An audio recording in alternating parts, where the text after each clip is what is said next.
Olá, boa tarde. Hoje nós teremos uma live com o desembargador José Luiz Campos Xavier, do Tribunal Regional do Trabalho do Rio de Janeiro, sobre as audiências virtuais. Eu acredito que os nossos colegas, todos nós advogados, estamos com muitas dúvidas, muito receio, né, do desenrolar dessas audiências virtuais. Então, acho que a participação do desembargador José Luiz será muito bem-vinda para esclarecer como o tribunal tem se comportado, se há alguma regulamentação nesse sentido. Acredito que vai nos ajudar bastante e entender como será o futuro aí dessas audiências virtuais, a previsão do tribunal para retorno, para regulamentação. Vou aproveitar que ele ainda não entrou para confirmar com vocês se vocês estão me ouvindo bem, áudio ok, vídeo ok. Quem puder acenar aí para confirmar se está tudo bem.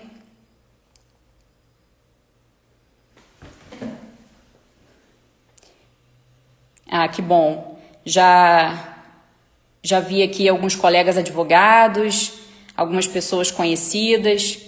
Espero que essa live possa ajudá-los a entender um pouco mais sobre as audiências virtuais. Vamos ver aqui se o desembargador já entrou na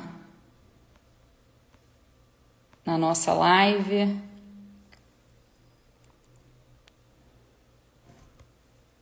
Vamos aguardar aí.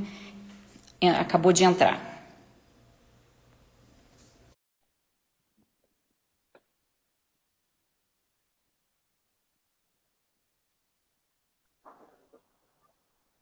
Boa tarde, desembargador, tudo bem? Olá, doutora Marta Cristina, como vai? Tudo bem. Eu estava aqui compartilhando com os meus colegas advogados que essa live tem sido muito esperada aí por todos os alunos da ESA, Eita! porque todos nós advogados temos muitas dúvidas. Então, primeiramente, eu queria agradecer a sua participação, ter aceitado o convite da ESA. Claro, como não aceitar, Marta? Obrigado a vocês da ESA por me convidarem. Bom, eu, em particular, tive o privilégio de aprender, sou advogada no início da minha carreira e hoje estou aqui para aprender mais um pouquinho sobre essas audiências virtuais. Cara, que vergonha, tu lembra disso, gente? Lembro. Como não esquecer? Mentira. Mas então, Muito bem, legal. Bons desembargador, tempos aquele. bons tempos, bons tempos. Aprendi muito e foi muito importante para a minha Pô, que carreira, bom. mas o importante para o advogado é que a gente está sempre aprendendo, né? E aí veio Isso aí. essa pandemia, essas novas regulamentações, as resoluções CNJ, a corregedoria e essa possibilidade das audiências virtuais, né, das telepresenciais, as sessões também telepresenciais. E eu tenho conversado com muitos amigos, muitos colegas advogados e todos com muito receio, né? Se é possível, se isso não trará algum prejuízo para o cliente, se a ferramenta é muito complicada. E aí, por isso, a iniciativa da ESA de fazer essa live. Então, desembargador, eu vou começar aqui com todas as minhas perguntas e a dos meus colegas que me Eita! enviaram ao longo da Solta as semana. perguntas aí, então. Então, tá Manda bom. ver. Vamos ver Bom, se eu acho sei que responder, né? Às vezes eu posso não saber, hein? mas qualquer ajuda será bem-vinda. É um tema novo, né? Acho que todos nós estamos É, aprendendo, mas vamos tentar entender aí. verdade. Bom, a Devagarinho a nossa, gente chega lá. e a nossa primeira dúvida, desembargador, é sobre a questão das primeiras audiências virtuais. E aí eu digo até porque eu já tive a oportunidade de participar de algumas e percebi que não existe uma padronização a princípio, né? Tem alguns juízes utilizando a plataforma do CNJ, né, o Webex, tem alguns juízes utilizando Zoom, Teams, Google Meets. Eu acho que Google Meets é até uma ferramenta que tem sido mais utilizada até nas turmas para julgamento. E aí eu Isso. gostaria de saber se existe alguma recomendação do Tribunal do Rio para que se utilize a plataforma CNJ. Já existe um consenso de qual plataforma seria melhor ou mais fácil para que as partes utilizem? Então, Marta, em primeiro lugar, a gente sabe que várias plataformas de videoconferência estão sendo disponibilizadas e usadas aí para as pessoas. Então, eu vou falar para você que tem o Zoom, tem o Google Meets, tem a Cisco Webex, tem uma agora nova da Windows, da Office. Então, assim, nenhuma dessas plataformas elas foram criadas para atender o Poder Judiciário, tá? Então, isso tem que ficar bem claro para todo mundo. Essas plataformas, elas foram desenvolvidas para as grandes corporações, para empresas utilizarem para fazer suas reuniões com a sua alta direção, os seus maiores acionistas, que eventualmente estejam em lugares longe, às vezes até em outros países, tá? O que aconteceu? No início da pandemia, né, todo o judiciário foi afetado como um todo. Os expedientes, né, dos tribunais, eles tiveram que ser interrompidos de uma hora para outra. E no nosso caso do trabalho, as audiências foram todas desmarcadas, ok? Bom, o CNJ rapidamente, percebendo a situação, percebendo a gravidade da situação, percebendo também que essa pandemia ela podia se estender no Brasil, ele baixou um ato, que é o ato 61, que disciplina, então, a questão das vídeos. Tá? Então, o CNJ foi decidido, olha, vamos fazer as vídeos aqui e, preferencialmente, o CNJ fala, preferencialmente, a plataforma Cisco Webex. Essa plataforma, ela foi contratada para um período de 6 meses apenas, pelo CNJ, tá? Essa é uma coisa importante, porque depois a gente vai falar sobre a repercussão disso. Bom, aí vem o nosso corregedor do trabalho e diz o seguinte, no ato número... Não, o nosso corregedor aqui, né? Ele, no ato 6, ato conjunto 6, a presidência e corregedoria, fala o seguinte, galera, a gente vai usar a plataforma digital da Cisco Webex, obrigatoriamente. Tá? O CNJ falou lá que era preferencialmente. O tribunal aqui, dentro do seu poder de administrar, falou o seguinte, olha, gente, é a Cisco Webex, não tem outra. Então, desde quando esse ato foi publicado, no mês de abril, aqui no Rio de Janeiro, nós passamos a usar obrigatoriamente a plataforma Cisco Webex. Então, essa é a grande informação que os advogados precisam saber em relação até a outros tribunais regionais, porque, eventualmente, um escritório presta serviço para empresas ou clientes em outros estados, né? Não só no Rio de Janeiro. E eu sei que alguns usam essa ou aquela plataforma, mas aqui, para nós, no Rio de Janeiro, o pessoal vai ter que se especializar na plataforma Cisco. Entendeu? Tá, entendi. Bom, isso é bom. Eu confesso que eu fiz uma audiência em Campos utilizando uma outra plataforma, né? Talvez eu não sei se antes do ato. É possível que tenha sido antes do ato número 6, tá? Tá. Porque entre a portaria do CNJ e o nosso ato, temos aí uns dias de diferença. Então, pode ser que tenha... Como o CNJ não obrigava a usar aquela plataforma dele, é possível que alguém tenha feito com outro. Tá, perfeito. E tem só um detalhe, Marta, só para esclarecer. O pessoal da nossa TI, aqui da informática do tribunal, ele não recomendou o uso da plataforma Zoom, porque era uma plataforma que eventualmente podia abrir uma brecha na segurança da informação, tá? Então, essa plataforma, ela está absolutamente proibida aqui no Rio de Janeiro. Tá. Ótimo. É importante para quem advoga aqui no Rio de Janeiro saber que realmente a gente precisa entender melhor essa plataforma, então, que vai ser utilizada aqui. E partindo da questão da utilização da plataforma, desembargadora, assim, eu não me parece que seja, eu acho até que a gente vai, aos poucos a gente vai aprendendo, e eu vejo que as varas algumas têm enviado tutorial de como acessar, né?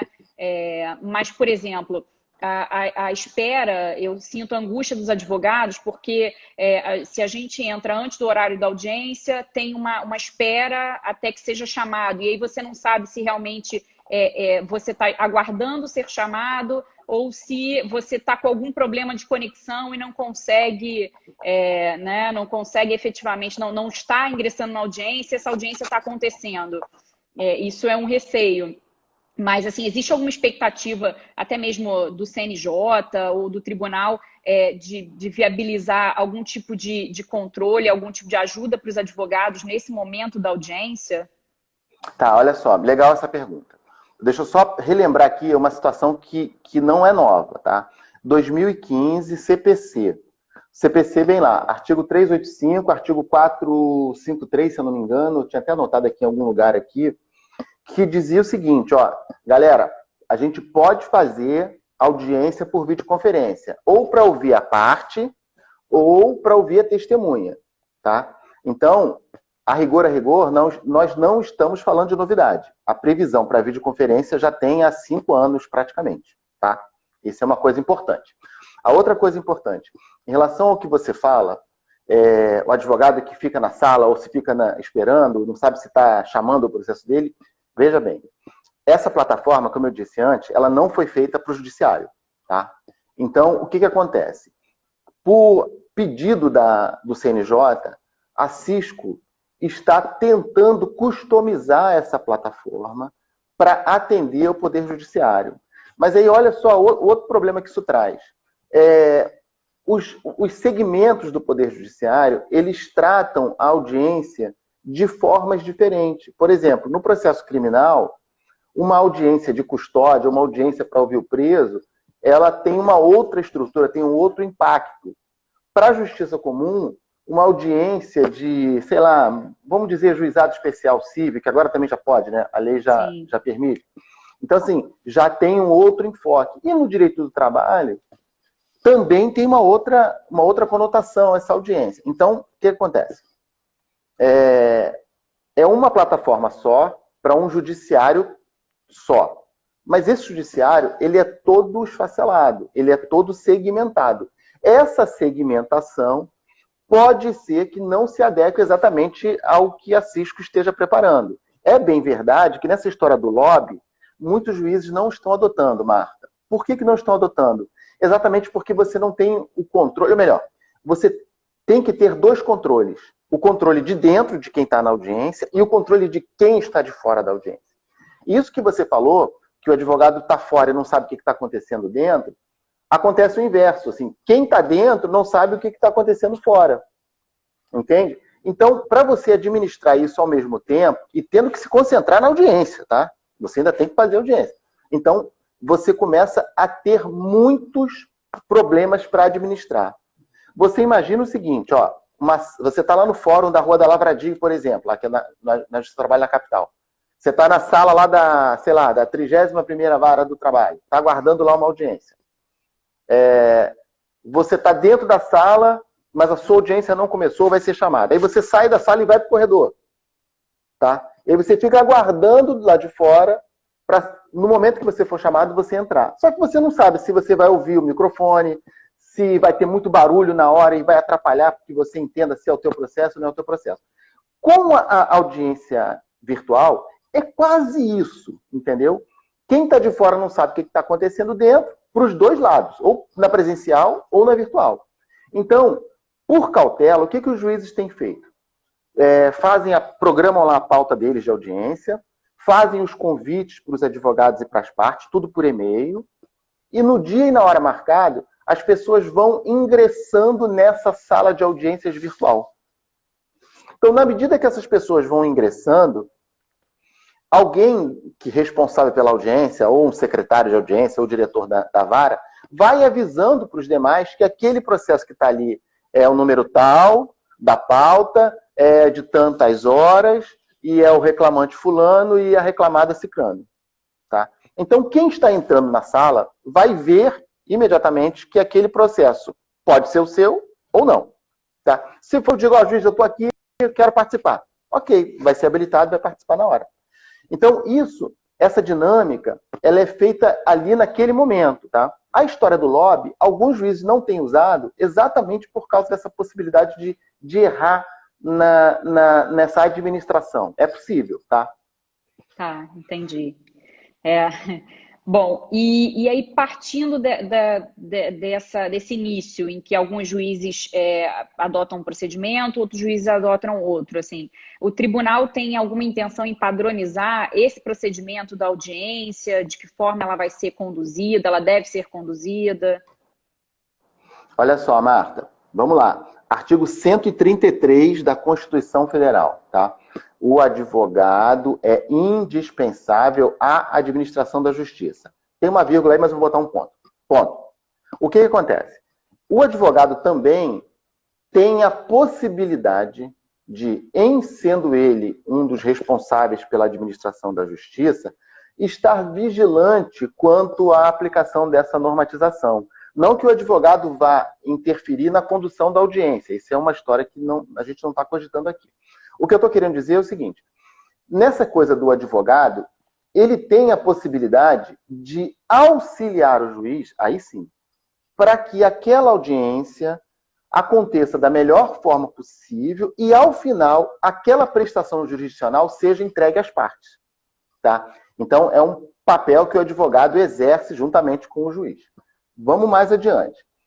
Nós temos uma situação nessa coisa da padronização que a gente sempre escuta o seguinte, cada juiz tem um código diferente. Já ouviu isso, né?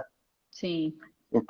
Então assim, minha vara, meu código. Né? Então, é mais ou menos isso. Então, na história das audiências virtuais, vai ser algo parecido. Cada juiz vai ter uma forma de condução, mas isso é de acordo com a necessidade que o juiz tenha. Porque nessa coisa de audiência virtual, tá todo mundo engatinhando. Ninguém sabe. Isso aí tem, sei lá, um mês, exatamente um mês. Tá? Então, é muito novo pra gente. Tá, todo mundo esteve acostumado, eu estive acostumado, você se acostumou também como advogada, a fazer audiência da seguinte maneira, indo até o prédio, encontrar o juiz na sala e no lugar marcado, horário marcado, tá todo mundo lá. A gente se acostumou com isso. Só que hoje, para fazer audiência, tem gente que não sai de casa. A minha audiência é às 10 horas, eu já estou aqui na minha casa, vou ligar meu computador, vou ligar meu telefone para fazer uma audiência que eu tenho agora. Então, a gente está aprendendo com essa situação nova. Então, é óbvio que os procedimentos ainda não são uniformes, e nem podem ser, a gente está muito recente. Entendeu? Mas, de uma maneira geral, o que está acontecendo? Os juízes estão designando audiências de processo com maior potencial de acordo, processos onde é possível encerrar a instrução sem colher outro tipo de prova, senão aquela que já esteja pré-constituída nos autos, tá? Ou então naqueles processos em que você tenha algum outro tipo de situação que você possa, pela audiência, dar a partida no processo, ou dar a segmentação. No caso, assim, uma empresa que não está sendo localizada, o juiz inclui aquele processo em pauta para achar uma forma, uma solução aí de citar a empresa para o processo começar. Então, assim, são procedimentos ou audiências mais simples que os juízes estão optando por fazer nesse momento. Eu já soube, inclusive, que tem juiz que já fez audiência de instrução, mas tudo isso foi combinado com os advogados. Isso é importante, uma informação importante, porque eu acho que a maioria dos advogados já conseguiu, né, já teve a oportunidade de fazer uma audiência de conciliação virtual, e me parece que, pelo que eu percebi, a plataforma é de fácil utilização e a gente consegue se adaptar a esse novo sistema, mas a preocupação dos advogados é em relação às audiências de instrução, né? A oitiva de testemunha, e aí vem daí a minha próxima pergunta, desembargador, de que forma é possível fazer uma audiência de instrução, né, telepresencial, observando a questão da incomunicabilidade da testemunha, ouvir o depoimento pessoal de uma parte sem que a outra parte ouça esse depoimento. Eu percebi, por exemplo, que tem juízes que vedam, né, que o advogado, as testemunhas e a parte estejam no mesmo ambiente, porque alguns advogados, por exemplo, têm convocado testemunha e parte, cliente, para o seu escritório para fazer audiência. E alguns juízes não aceitam, né, eles disponibilizam um link individual para cada um, para que possa acessar separadamente o espaço da audiência virtual. E aí eu queria ouvir a sua opinião, assim, é possível fazer uma audiência de instrução coletiva de testemunha e das partes sem que a gente, quer dizer, preservando essa questão da incomunicabilidade, né, da lisura do depoimento? Então, já viu aquele comercial da televisão do supermercado, que o cara fala assim, olha, tem aqui essa cerveja aqui da latinha vermelha, se você comprar o pack com 12 unidades, cada unidade sai por R$ 1,99? Não tem isso no supermercado? Uhum. Aí no final da propaganda, ele fala assim, beba com moderação. Não tem isso? Isso. Então, o que o CNJ fez? Galera, olha assim, ó, tá aqui, ó, audiência virtual Cisco Webex. Pode começar a fazer. O CNJ só esqueceu de falar o beba com moderação nessa história. Porque no nosso caso da Justiça do Trabalho, fica realmente complicado você ouvir partes em depoimento pessoal e testemunha. Você pode dizer, estão no mesmo ambiente ou estão em ambientes diferentes. Tanto faz, tá? A dificuldade é a mesma. Só que qual é o agravante nisso tudo? Eu já falei para você hoje aqui que a audiência por videoconferência ela já está prevista desde 2015 no CPC, tá? A CLT, no artigo 793D, que foi um dos artigos que foi empurrado para a gente na reforma trabalhista de 2017, ela diz que o juiz pode aplicar a multa quando a testemunha esteja alterando a verdade dos fatos, tá? Ou mentindo, ou praticando perjúrio, né, que seria o termo jurídico. Bom, a testemunha, então, num ambiente que o juiz não domine, que o juiz não esteja ali com ela, não esteja vendo ela pode mentir? Claro que pode, entendeu?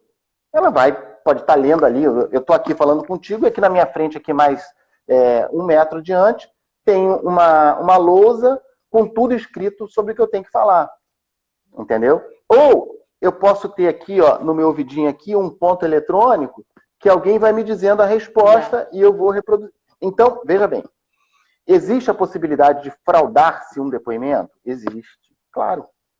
Mas, olha só, existe a possibilidade dessa testemunha mentir na cara do juiz? O juiz está lá na audiência, Então, a audiência mentindo não é novidade para a gente. A única diferença aí, a única novidade para a gente seria o meio da mentira. Ela mentiria por um meio eletrônico e não pelo meio presencial. Então, esse é um problema para fazer instrução, tá? Ouvir as partes em ambientes diferentes. Quem é que me garante que o reclamante ou a reclamada não vai ouvir o depoimento do outro, mesmo não estando ali presencialmente, ou não estando ali virtualmente na sala de audiência? Nada impede, entendeu? Até porque, Marta, quando você manda um convite, eu sou o juiz, tá? Vou fazer uma audiência amanhã. Você é advogada da parte. Eu, José Luiz, vou te convidar para você participar de uma audiência comigo amanhã. Eu mandei o e-mail para você. Aí você pega esse e-mail que eu te mandei e manda para todos os seus colegas do escritório. Vamos dizer que você tenha 50 colegas no escritório. 50 é assim, né? 50 colegas no escritório. Todos os teus 50 colegas do escritório vão acessar aquela audiência. Eu só mandei um convite, tá? Mas todos os 50 vão poder acessar aquela audiência na medida em que você mandou o e-mail para os 50. Então, quando eu mando o convite para você, eu passo a não ter mais o controle do número de pessoas que vão atingir aquela sala. Eu sei quem vai estar presente na sala, entendeu? Pode até ser, por exemplo, um advogado do seu escritório que, ao invés dele estar na casa dele ou num outro ambiente sozinho, ele está com o teu cliente. Só que eu não sei. Entendeu? Então, assim, ele está vendo a audiência, ele está sabendo que a outra parte está falando e ele está dizendo para o cara, assim, ó, está acontecendo isso, está acontecendo isso, está acontecendo isso. Ou o cara está vendo ali com ele, não importa. Então, assim, nós não temos solução para tudo ainda. A gente precisa construir todas essas possibilidades novas que esse tipo de audiência está trazendo para a gente. E, ó, eu vou falar assim, eu não tenho resposta para tudo, eu não sei tudo. Mas hoje eu fiquei sabendo de uma coisa que é até muito interessante. O Maradona, que já foi conhecido como um dos maiores jogadores de futebol do mundo, né? Na década de 90, 80, 90, foi campeão do mundo, fez gol de mão. Eu descobri que eu e o Maradona, nós temos uma coisa em comum. O Maradona nunca pegou no Maracanã. Eu também nunca pegou no Maracanã. Então, assim, a gente já tem uma coisa em comum. Então, eu não sei, porque eu também nunca fiz, uma audiência onde eu tenha que instruir uma testemunha e saber se aquela testemunha está mentindo ou não. Entende? Então, assim, é complicado? É complicado. É difícil do juiz perceber? É difícil do juiz perceber. É possível fazer? Sim, é possível. Agora, por que é possível? Como é que eu falo isso?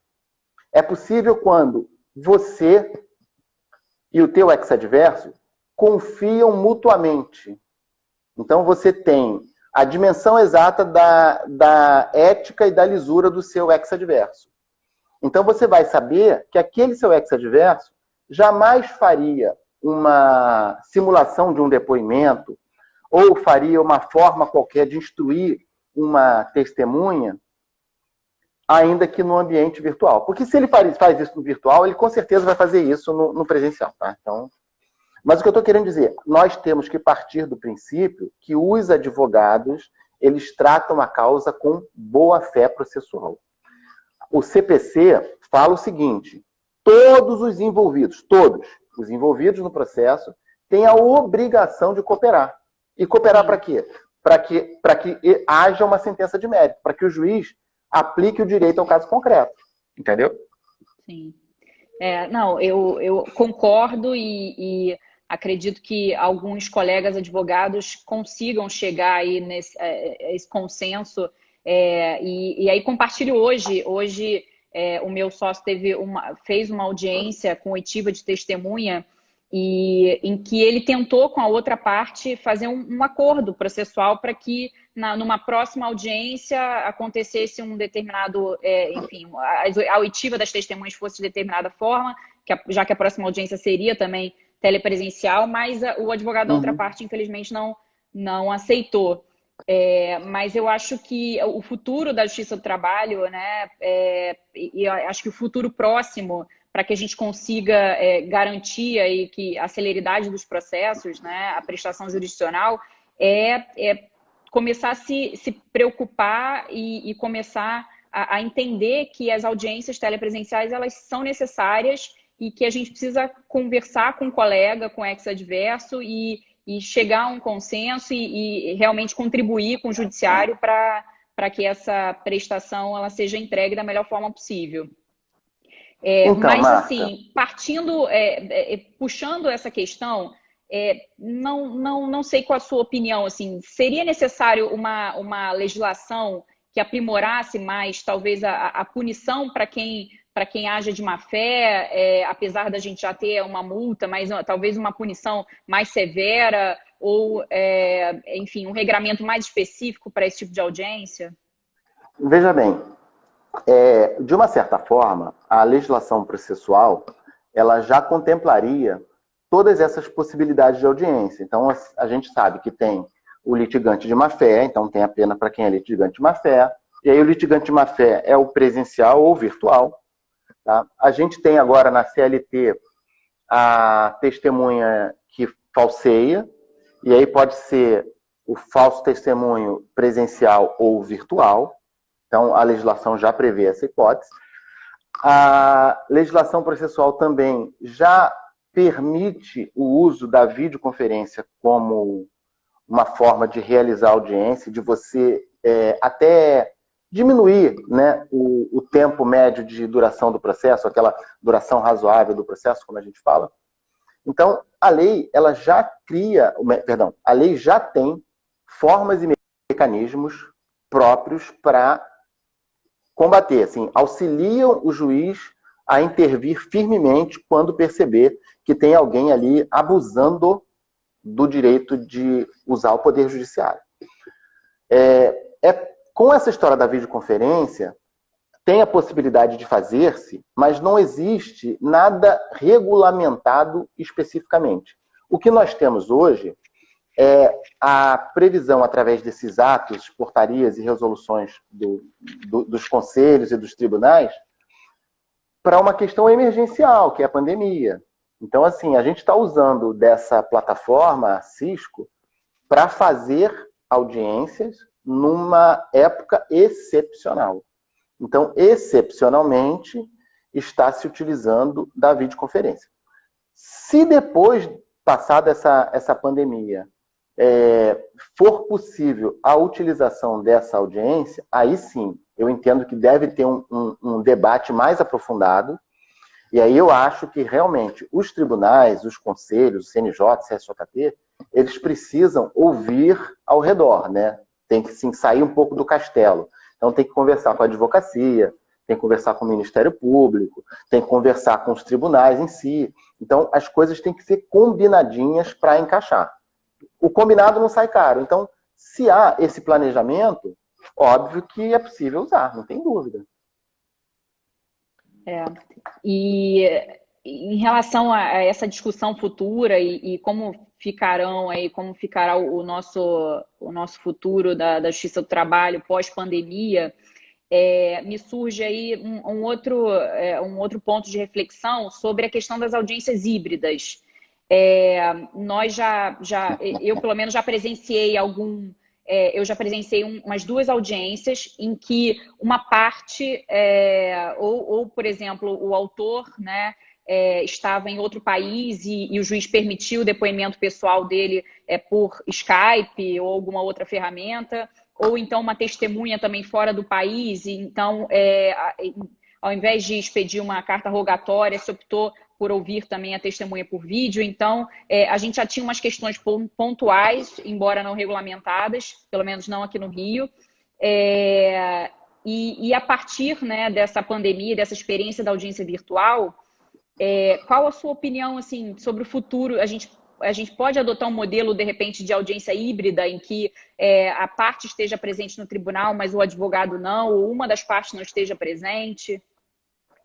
Marta, você imagina o seguinte: um camarada que morava em, vamos dizer assim, Paraná. O cara morava no Paraná. Aí ele recebeu um convite para trabalhar no Rio de Janeiro. Aí ele veio para o Rio de Janeiro, começou a trabalhar aqui, pererê, parará, mas aí a empresa resolveu mandá-lo embora, dispensa imotivada. O cara pega as coisas dele e volta para o Paraná. Só que ele resolveu que ele vai ajuizar uma ação trabalhista contra a empresa. Ele está morando no Paraná, trabalhou no Rio de Janeiro, ele constitui um advogado, o advogado dá entrada para ele na ação. Aí o juiz marca a audiência. O cara está lá no Paraná.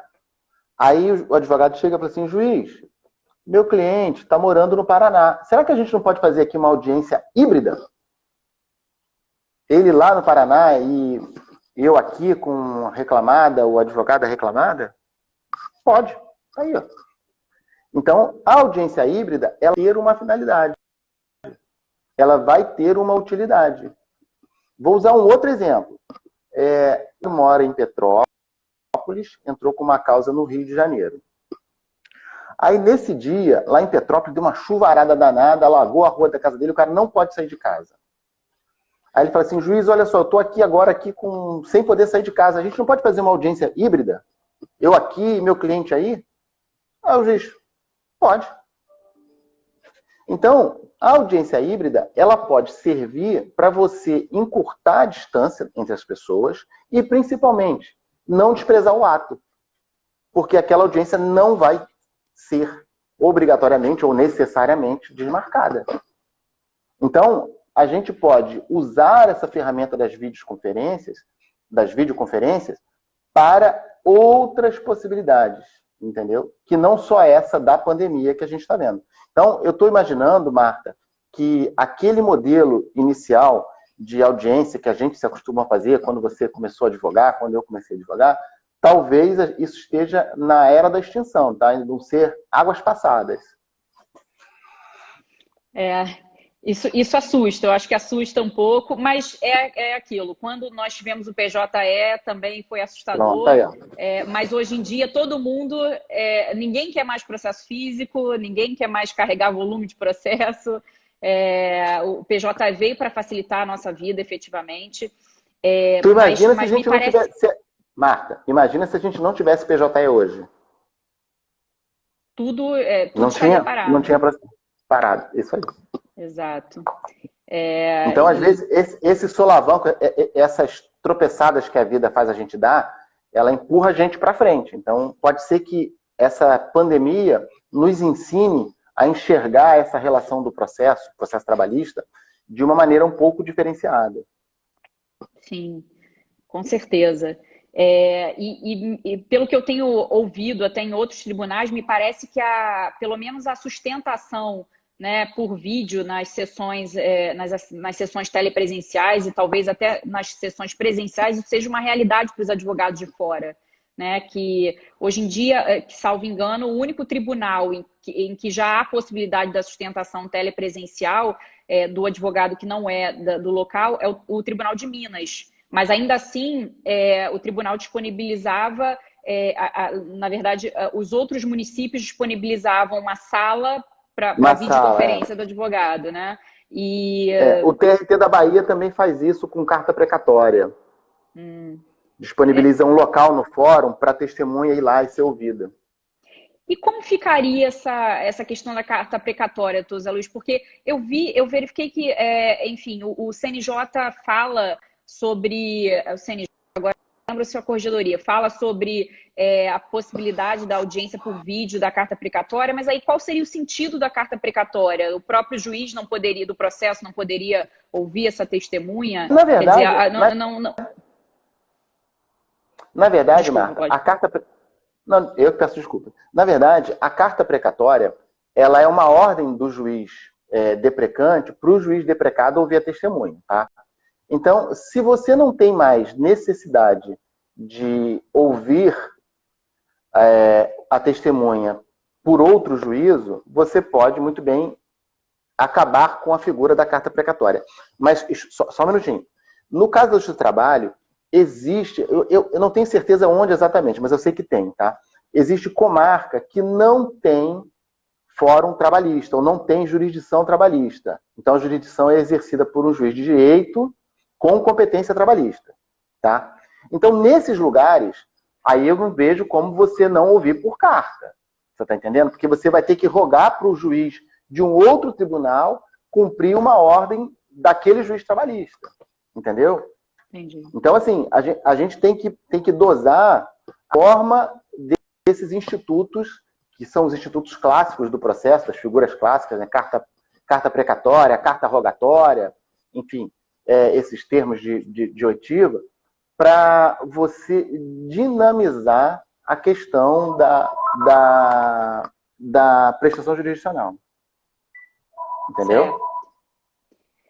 Bom, e ainda falando dessas oitivas e das instruções virtuais, eu tenho uma outra dúvida sobre a questão da publicidade, desembargador, porque, enfim, a gente tem o ato lá da corregedoria que diz que essas audiências telepresenciais, deve ser garantida publicidade para que terceiros assistam à audiência. Isso tem sido feito aqui no Rio? Existe uma ferramenta? Eu te confesso que eu tenho um pouco de dúvida sobre a publicidade dessas audiências telepresenciais. Então, isso tem sido feito aqui no Rio? Olha só, a audiência ela é pública, que é o princípio básico, né, da publicidade dos atos processuais. Então, nenhum juiz, pelo menos até onde eu saiba, deixou de permitir que alguém que quisesse assistir uma audiência virtual pudesse assisti-la, tá? Tanto que vários advogados que fazem audiência nas varas, eles para ser convidados depois para assistir outras audiências que ainda que não sejam dos processos dele.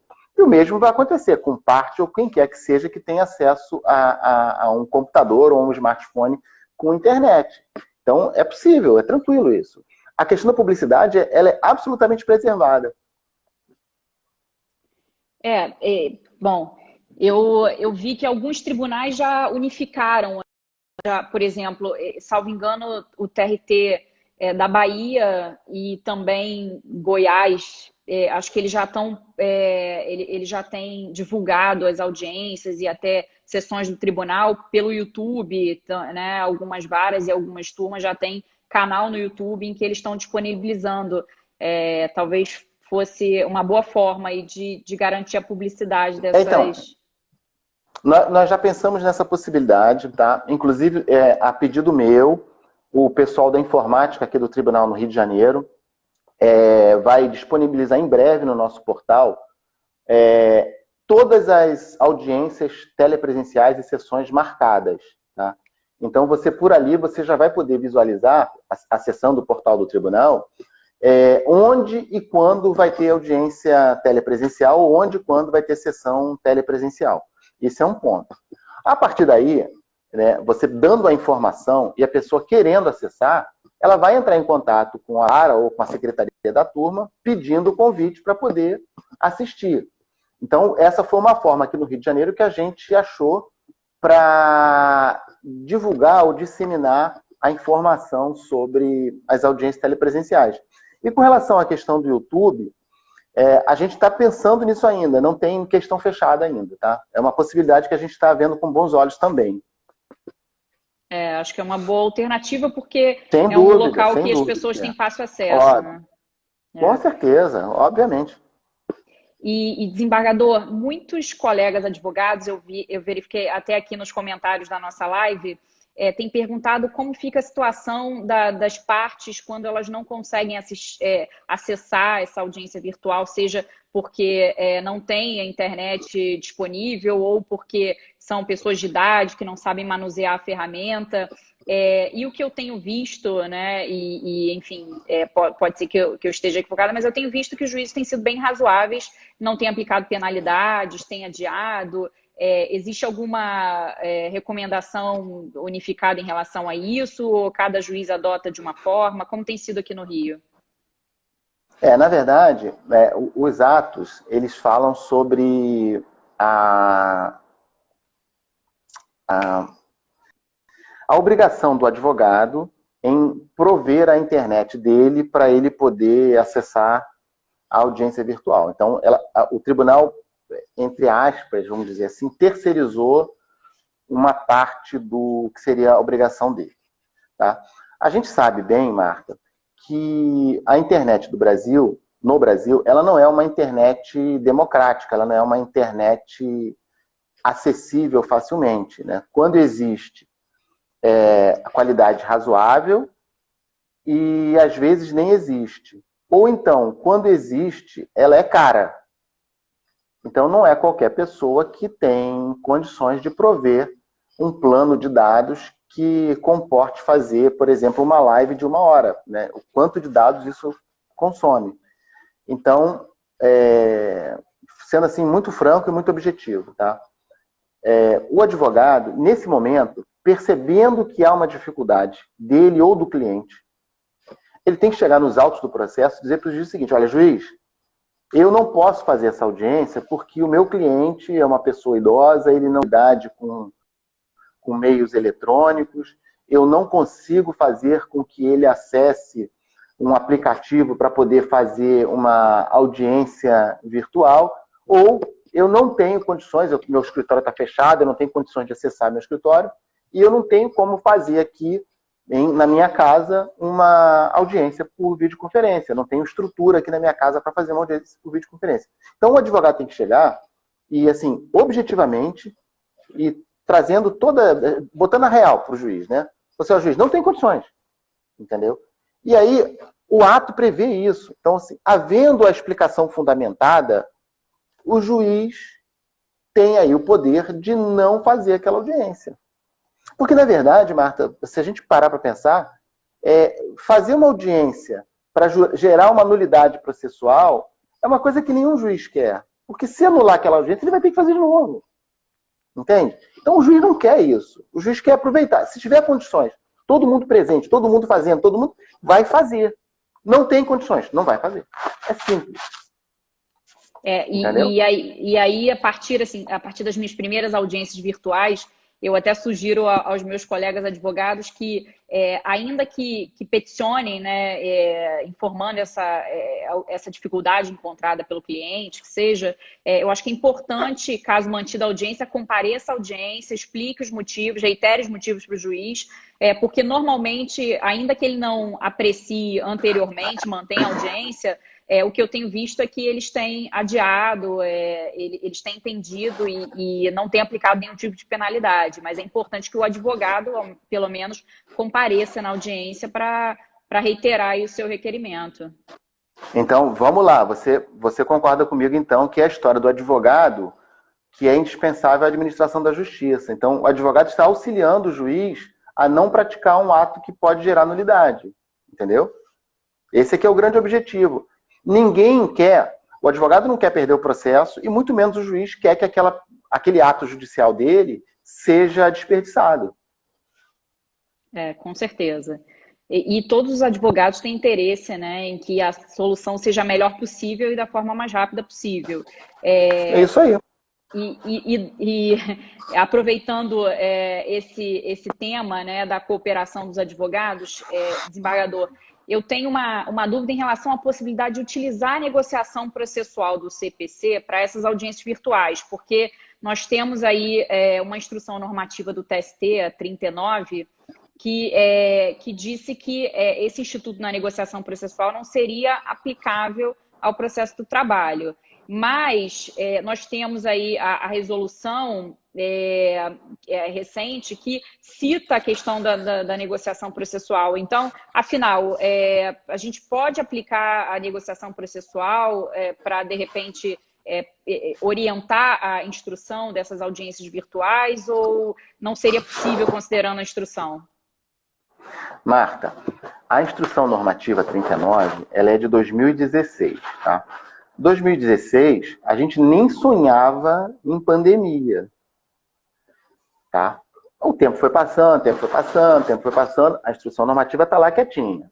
O tempo foi passando, 2020, pandemia, pimba, fecha todo mundo, fecha inclusive o TST, tá? O pessoal de lá que fez a instrução normativa, fecha. E agora, galera, o que a gente vai fazer? Com esse montão de audiência que está proibida das pessoas irem presencialmente. Vem a solução, plataforma Cisco Webex. Legal, vamos fazer audiência por aqui. Só que nem a instrução normativa 39 previa isso, nem o ato 11 da Corregedoria previu isso, que as partes poderiam sentar e combinar. Assim, vamos combinar umas coisas aqui? Vamos. Vamos combinar contigo, então, que a minha testemunha ela vai ser ouvida na casa dela. Pode ser? Pode. Eu vou combinar, então, a minha testemunha não pode ser ouvida na casa dela, mas ela pode ser ouvida aqui no meu escritório. Ok? Ok. Então, uma testemunha vai ser ouvida em casa, de uma parte, a outra testemunha da outra parte vai ser ouvida no escritório do advogado. Tem problema isso? Não vejo problema. As partes combinaram, os advogados combinaram. Então, é um negócio processual que, na minha opinião, ele atende a todas as características. Até porque as partes não estão negociando direitos indisponíveis. Entendeu? Até o limite onde elas podem negociar, elas podem negociar prazo de recurso, por que não vai poder negociar prazo de oitiva de testemunha? Entendeu? Então, veja bem, o negócio processual, ele veio como uma forma moderna de você encarar o processo. Então, essa forma moderna de encarar o processo não valia para o judiciário trabalhista enquanto não tinha pandemia. E aí eu acho que a instrução normativa está certa. Mas, já que estamos na pandemia, a gente está no excepcional da coisa. Então, se estamos no excepcional da coisa, vamos usar uma possibilidade excepcional. Entendeu? Então, situações excepcionais, Perfeito. E aí, acho que cabe a dica para os colegas advogados. Eu ouvi de um colega nosso que acordou com outro advogado que eles fariam a audiência, né, telepresencial, mas todos estariam no escritório de um dos advogados. Então, as partes dos advogados estavam numa mesma sala para evitar que tivesse algum tipo de problema, e o juiz por vídeo. Então, eu acho que há solução. Quando as partes querem, há solução, né? Isso. E a inteligência, a habilidade dos advogados para querer resolver o processo. Porque quem mais que o advogado vai querer que o processo dele seja resolvido rapidamente pelo juiz? Entendeu? O que acontece, Marta, nessa história das videoconferência, teleaudiência, sei lá o nome aí, cada hora um chama de um nome aí, não sei o que chama. Então, esse negócio de videoaudiência, videoconferência, teleaudiência, telepresencial, qual é o grande objetivo? É que o processo não fique parado, no caso do processo trabalhista, não fique parado, tá? Porque se eu for esperar o fórum abrir para eu marcar uma audiência, para levar todo mundo, pode ser que eu leve aí 3, 4, 5, 6 meses para fazer essa audiência, tá? Sendo que eu posso fazer agora, no meio da pandemia, entendeu? Sabe uma coisa que eu descobri essa semana? A semana já tem um tempinho. Pela plataforma, se você tiver a plataforma do Cisco, o aplicativo, no teu celular, você pode, por exemplo, compartilhar o som através do Bluetooth com algum equipamento de áudio. Aí qual é o legal disso? Você está, por exemplo, no trânsito, ou está em deslocamento, não você dirigindo, tá? Você tem que botar alguém para dirigir para você, que não pode falar no celular, né? Sabe que não pode. Então, tem alguém dirigindo para você e você está fazendo a videoconferência e está ouvindo tudo pelo sistema de som do seu carro. Entendeu? Olha só, cara, que ganho de tempo absurdo que você tem aí nessa brincadeira. Entendeu? Então, assim, a plataforma, ela abre um mundo novo a ser descoberto por todos nós. Entendeu? Sim. O difícil, Marta, foi quando o Papa Júlio chamou o Michelangelo e falou assim: Michelangelo, eu queria que você pintasse aqui a Capela Sistina para mim. Isso foi difícil, o cara fica lá, não sei quantos anos lá, olhando para o teto, pintando cada um daqueles desenhos lá, e hoje é considerado um patrimônio, tanto que você não pode nem gravar, né? Você entra lá e você não pode filmar o que tem dentro. Então, assim, isso é difícil. Fazer uma audiência para estudo de testemunha, pô, aí vira fácil. Espero que seja. Mas, além das audiências virtuais, embargador, nós temos aí, estamos nos acostumando com um novo procedimento, né? O chamado rito emergencial. Temos alguns juízes que não têm designado a audiência e, com base no CPC, né, tem forma do prazo do CPC, com o rol de testemunhas e apresentando, indicando quais provas pretende produzir de forma fundamentada. Existe alguma recomendação do nosso tribunal sobre esse tipo de procedimento? Porque, por exemplo, antes mesmo logo no início da pandemia, antes mesmo da questão dos atos aí, das resoluções, alguns juízes de São Gonçalo, eu me recordo, estavam fazendo dessa forma, depois eles deixaram de fazer.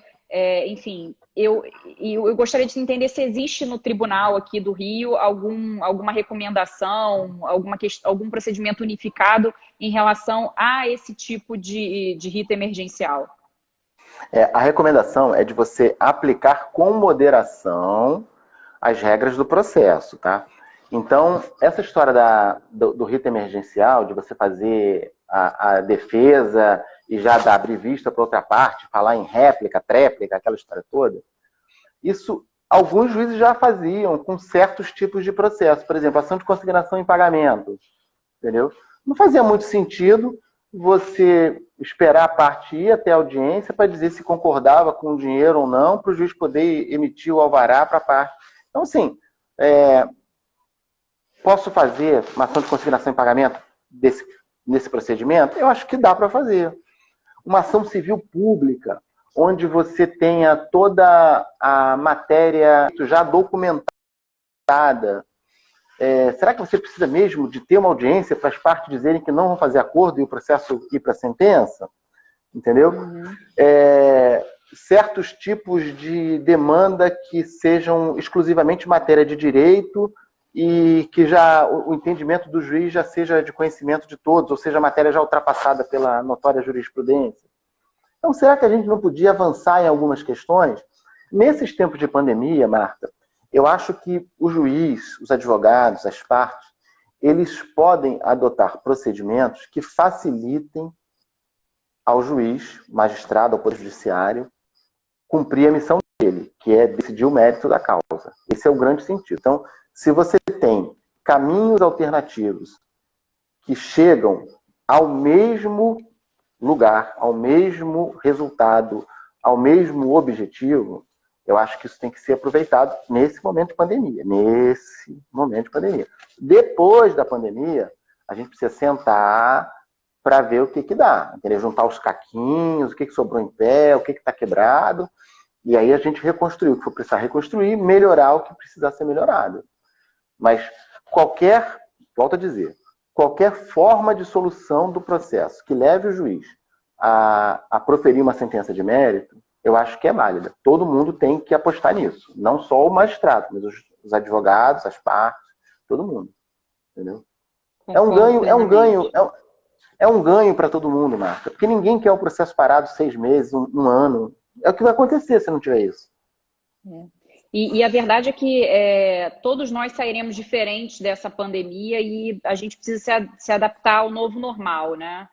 Então, eu acho que receio, dúvidas, teremos aí nos próximos meses, nas próximas semanas, mas como em quase todos os cenários, né? Não só no judiciário, mas em todas as nossas outras atividades, nós temos agora um novo normal. Então, Marta, isso. Se você for parar para estudar um pouco, você é uma advogada bem estudiosa, você vai ver o seguinte, os grandes saltos que foram dados na evolução do processo, na teoria geral do processo. Então, quando o judiciário foi implementado no Brasil no século XIX ou século XVIII, agora não me lembro, né? Como é que era o processo? Ele era todo manuscrito, né? Na pena ou no tinteiro, tá? Isso continuou assim até mais ou menos a primeira metade do século XX, que surge, então, a máquina de escrever. Então, o processo que era todo manuscrito, ele passou a ser datilografado. Passou um tempinho, vem o computador. Com o computador surge a impressora. Então, você continuava digitando, que agora você não falava mais em datilografia, você digitava, e o papel saía impresso ali na tua frente na impressora. Tá? Aquilo ali virava o processo. Então, tudo era papel, tudo era papel. No começo do século XXI, vem o tal do processo digital, processo eletrônico. Que você pega esse papel, que você usou por mais de 200 anos, e joga ele dentro do teu computador num negócio que chamam de PDF. Esse PDF passou a ser o novo processo, entendeu? Mas, nessa linha toda aí de evolução do processo, as audiências, elas sempre vieram presencialmente, sempre. Sempre foram. Primeiro lá nos processos criminais, processos penais, né? Depois, vindo a CLT, vindo o processo do trabalho, as audiências trabalhistas lá na presença de um juiz.